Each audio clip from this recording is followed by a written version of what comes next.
Hello, welcome to Emergency Athlete. Today we're going to talk about joint stability.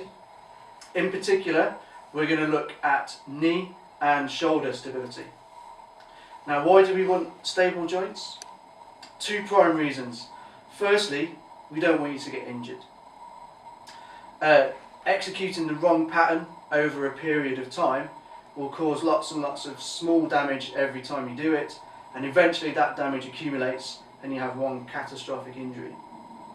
Secondly, apart from injury prevention, being in an efficient position allows your joint to work optimally, and that means that you get better performance. So by being in stable positions, you can work harder and just work a lot better. So the first thing we're going to look at is the stability of the knee. And what I want to show to you is, within the knee, the structures that keep it stable are primarily your cruciate ligaments.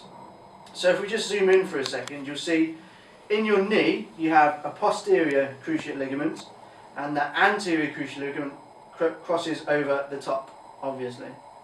If we imagine this is connected to my thigh, and it attaches into your shin, your tibia, which is the shin bone. Now if I allow my knee to collapse in when I bend it, my thigh rotates in and that joint unwinds. If, however, I externally rotate my thigh, what in fact happens is I twist these together and they become more solid, and they prevent the knee from moving backwards and forwards.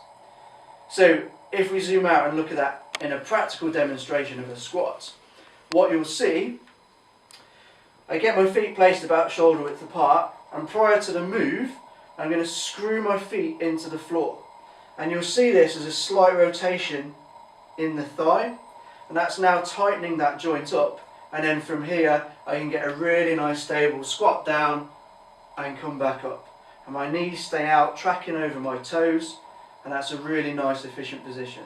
It also helps keep your hips stable, and if you have stable hips you'll have a stable back as well. So overall, just screwing those feet into the floor gives you a much more stable position. So let's move on to look at the shoulder, shoulder stability.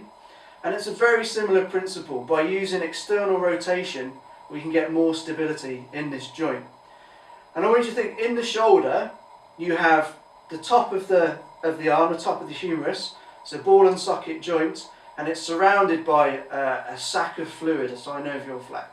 And what we do, if you imagine this is the top of your arm and a little synovial sac, and by rotating that arm we tighten it up and give that joint more stability. Practically then, how do we apply this? We're going to give the demonstration of a press up, and I'm going to get Gareth to come in and help me.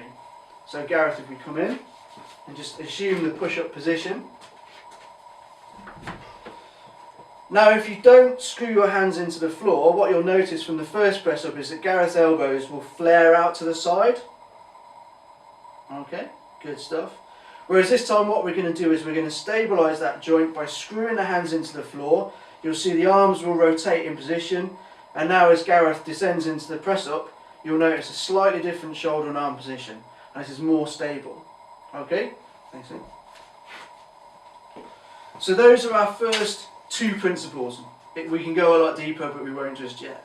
So we're looking for screwing the feet into the floor and rotating the shoulders. If you're holding a bar, try and break the bar apart. If your hands are on the floor, screw them into the ground.